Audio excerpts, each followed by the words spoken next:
the chairman of IOD, CEO, board members, very serious guests I see here. Good morning.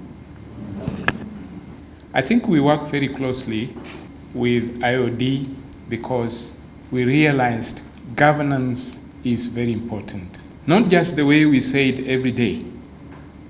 I know we say it very simply, it looks very trivial, but we've seen many organizations destroyed because of lack of good corporate governance structures. I'll talk about myself in 1 minute. My name's Wyckliffe Shamiah. By profession, I'm an accountant, but now I'm also a financial analyst. I've worked many years in capital markets. I have sat on many boards. I sit on international boards, IOSCO. I sit on several committees. I also sit on Financial Stability Board, the Sub-Saharan Regional, of course, chapter. When I was invited, I was given a topic which I can only deliver by making a presentation. And perhaps maybe, why is CMA making this presentation here today? CMA is a regulator of capital markets. And I like the comments the chairman made, because sometimes, perhaps, we talk about certain things, but I think today, very simply put, capital markets is where you raise long-term funds. There are investors in there, two types. There are those who have money, they are looking for a home. There are those who have ideas and projects, and they don't have the resources. What we do in capital markets is to allow you to engage. And then you have your own contracts. Then, if you agree on exchanging resources, and of course the other one putting resources in the projects which they have, you have contracts which we call securities issued, so that it's very clear on which terms. We do license quite a number of institutions which are well known to you. One of those, Nairobi Securities Exchange, CDSC, a number of investment banks, of course, investment advisors and others. Our role is just to ensure there is order, there is fairness, and the market is efficient. So we interact with many parties. We have listed companies, we call them issuers. But because we need to make it easy for people to come into ownership or investments of the securities I spoke about, we have a secondary market, and in the process of ensuring the assets listed on the exchange are of good quality, we noted that governance is very important. I also want to thank you because you are very courageous, all directors who are seated here. Because if you look at the Companies Act, which we have now, the responsibilities it places on directors is so huge. In fact, I'm sure most of you, if someone read to you all those responsibilities before your appointment, a few will take up those appointments. In my experience, I can only advise you, be very careful, because all that you see in the law, when things go wrong, those questions are asked. And we have been involved in some of those processes. So today I want to speak to you about a very interesting topic. We currently have a corporate governance code for issuers of securities, and every year we do an assessment. There is self-assessment by the companies themselves. Then those results are submitted to us. Of course, we confirm certain things. We speak to stakeholders who may be involved in some of the issues included in the reports, just to confirm. And usually we do some scoring. and we issue a report we call Status of Corporate Governance in the perspective of issuers. So the perspective I'm going to give you is from a regulatory side. There will be many other perspectives, but what you hear from me will be what we look at as regulators. The topic today, building a strong culture of compliance through governance, evaluations, and audits. I hope as directors, especially for those who are listed or issuers, you are involved in the final assessment reports, just confirming that they reflect what you know about the institutions you sit on their boards.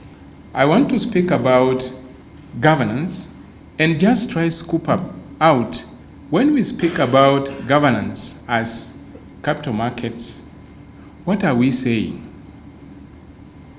And in fact, what does it mean to us?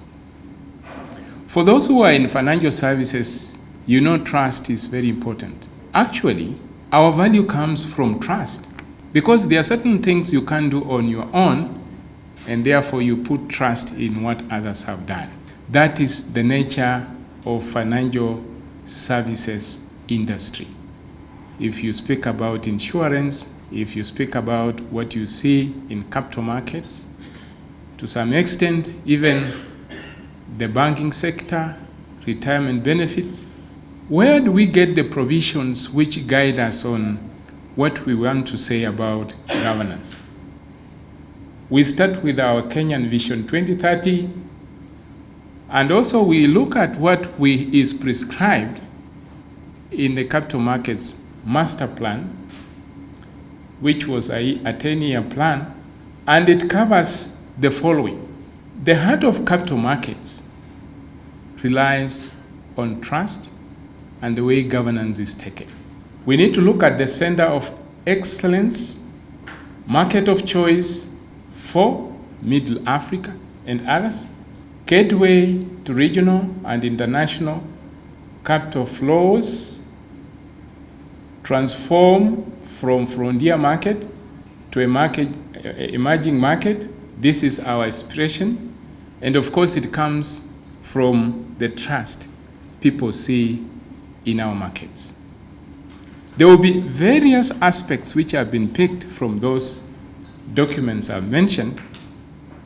But this slide here talks to where do we see governance mentioned within an institution.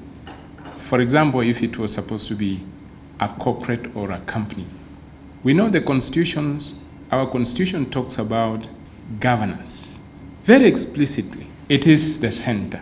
But when you go to a company, there are certain articles, memorandum, how we run the company. For us, we have what we have called public offers regulations, which pick specific standards and makes them mandatory.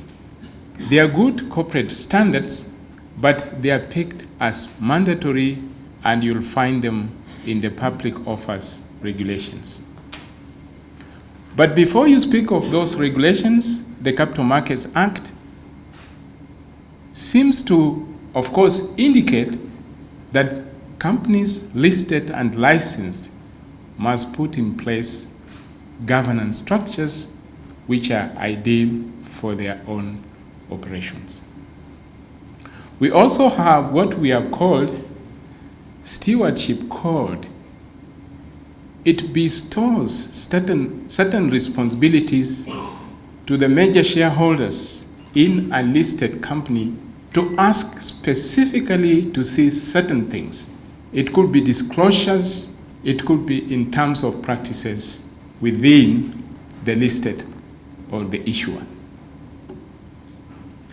I spoke about our corporate governance code, which then guides the specific reports that we receive. Then, of course, the Companies Act is always very clear.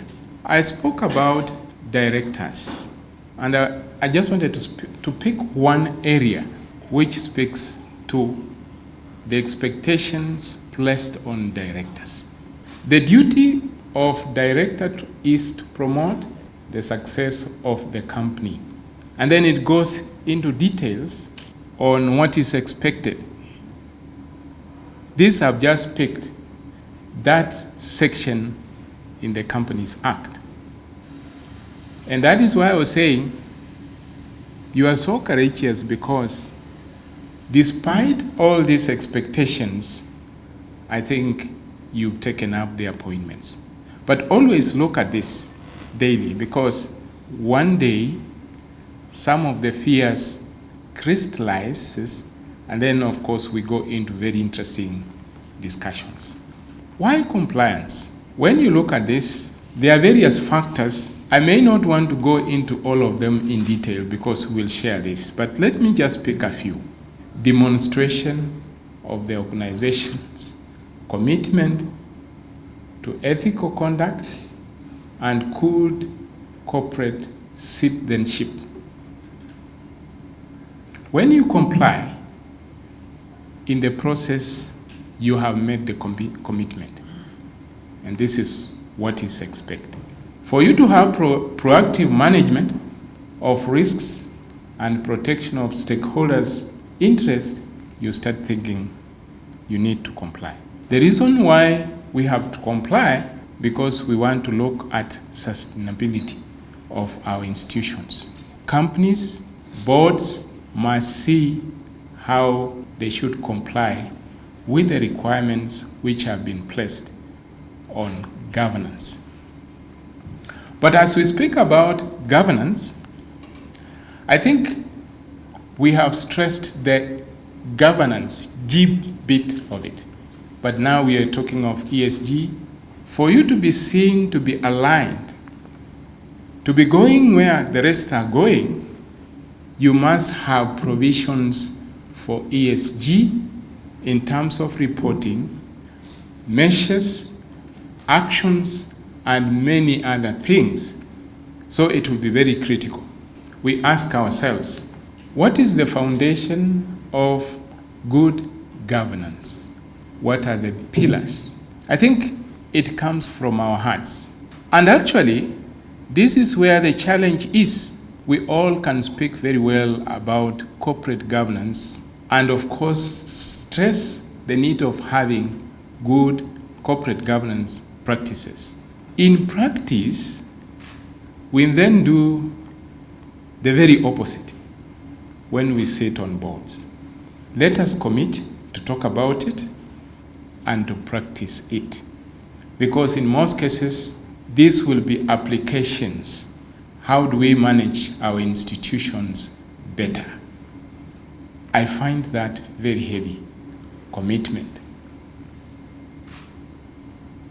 So, quite a number, an extension. You can still see you require effective accountability, risk management, and internal control. Because this is an ecosystem. If you don't have these things prescribed, that is why we speak about them very well. But in terms of application, then you find you are not doing what you speak about. And perhaps I'll pick on stakeholder management and shareholder relations. As you sit on boards, you make decisions, you practice the best standards, but this needs to reach the other people who are related to the organizations on which you sit on their boards. I've just given you some snapshot of how the assessments have come out. This is for listed companies. Now you then see, yes, the trend has been going up. The latest, which is 2021, 2022, the weighted score was 72.3. We are still very far from 100%. This is not our assessment. These are assessments by those companies themselves through those who have been trained as auditors. So when we speak about corporate governance, you see on average, we are still very far from 100%. But let me mention, whereas the score is still low, there are certain sectors which are doing very well. For example, for a number of years now, the banking sector has done very well in terms of ranking. So you find there are 4 classes.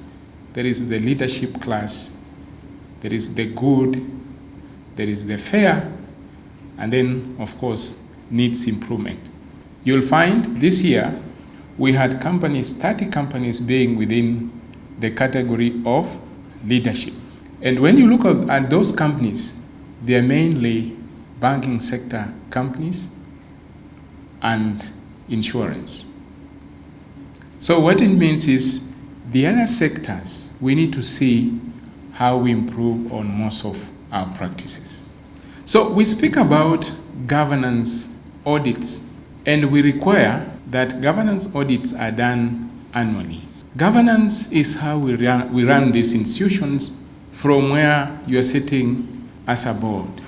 It is important to set the tone at the top. Because if you have a well-functioning board, senior management will follow the same and the directions will go the same down. But if you have issues at the board level, then those will be escalated even downwards. And we've seen most of the companies which have collapsed, you'll all agree the problem starts at this. Then you must have very clear policies and procedures. We spoke about internal controls and risk management. I know we all appreciate this must be very clear, in place, in most cases, written. We need to see how we make accountability and responsibility part of our operations. We believe training and awareness is critical, what we are doing here today. But remember, I've said, it needs to go beyond just the understanding. We must have commitment so that this is manifested in our actions. We don't just speak about it. I had spoken about governance audits, and I think the question is, so what do you mean? We just want to see how we assess what we have in terms of governance, and this should provide independent and objective kind of view. In most cases, this should be done externally because you're interested to see areas in which you want to improve. This is prescribed in the Code of Corporate Governance, which I mentioned earlier. And it says, under Section 2.11, the board shall ensure that governance audit is carried out at least annually to confirm the company is operating on sound governance practices. This is for issuers. But we have had quite a bit of discussion because annual audits can be too soon, especially if you already have put procedures in place. So, from the assessments which we shared, once we see you've actually excelled in some way, we agree with you how long you must conduct your governance audits. Most of the asks have been, can we do that maybe after 2 years? And we have allowed companies to do after 2 years. Why do we insist on these governance audits? Again, I've given so many array of them, but I'll just pick a few. We want to see where you are in terms of compliance. We want to see where there are gaps. So you called in your auditors as an issuer, They have assessed you. They have given you a report which you have submitted to us. Our interest is to ensure those areas are continuously being addressed. And of course, because this rating is done annually, we then start tracking what are the improvements that have been done over time. Those are the issues that, of course, you will see through the governance audits when you've done the assessments. And perhaps maybe I should just mention that we usually have returns, feedback to each of the companies that has submitted their reports. We sit with them, we go through the issues, and after every year release of the annual State of Corporate Governance report, we have a stakeholders engagement where we then pick the feedback from the process that then would have ended the previous year.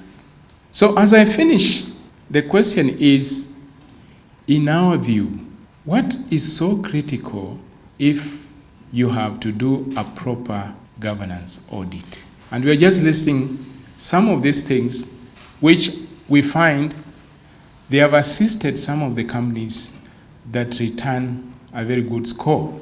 You need to ensure what I mentioned.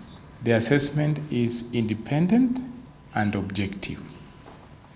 Otherwise, if the auditor doesn't tell you the reality, you may live in a world where you are saying you are doing your best, you are the best, but in reality, maybe you need to do certain things. Critical.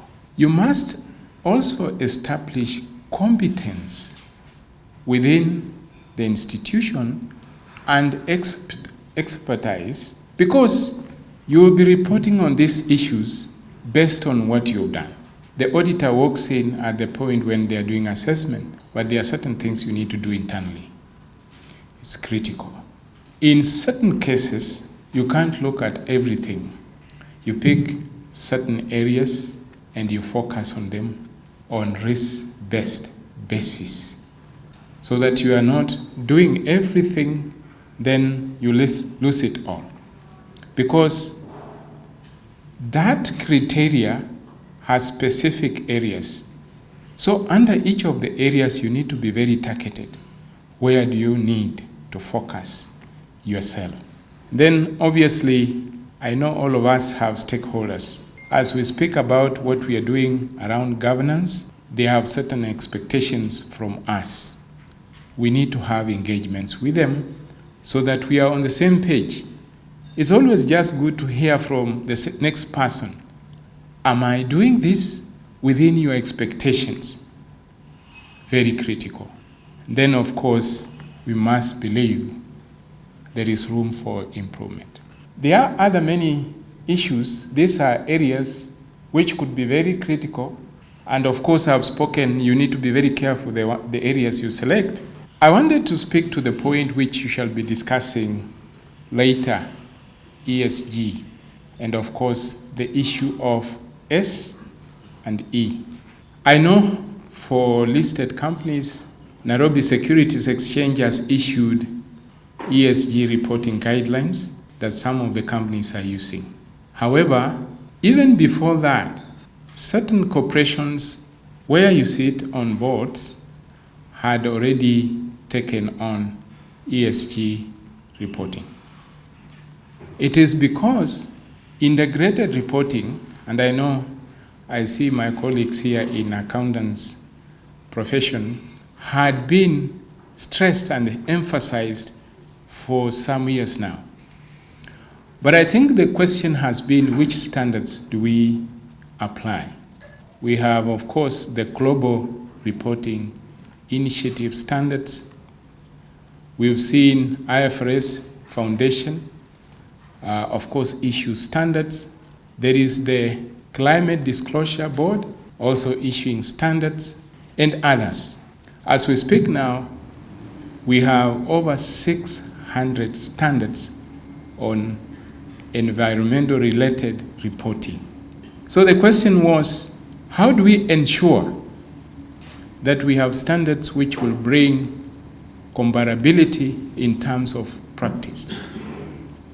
Now, for listed companies and securities markets, I think IOSCO, working with IFAC, IFRS Foundation, and the other bodies have agreed to set up International Sustainability Standards Board, ISSP. And for those who are very keen, they did expose two standards, S1 and S2. S1 speaks to the issue of standards. Because of the many, we have 7 principles that govern how those standards are set. But they are set for different regions, set by different bodies. S1 looks at how do we harmonize application. S2 is particularly around climate. And I think we need to discuss how we develop our own taxonomy, because it then guides what become how we raise money, how we stress environment-related issues. IOSCO has been very good enough.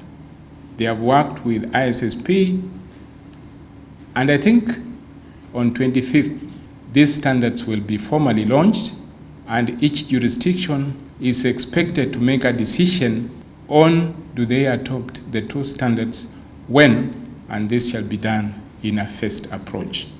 I'm saying this because I know we've stressed on G, but we need to go back to E and S because the world is demanding those. Now, I think as I conclude, as directors, we need to see how we work very closely with the institutions which are charged with the responsibility of regulating financial reporting, ISPAC, and others, so that you are involved as players in this space. We will require those who are preparers, we will require those who are doing quality assessment, we will require those who will be doing audits. So I wanted to challenge us as boards, members, directors, to reflect on this. Thank you very much for giving me the opportunity.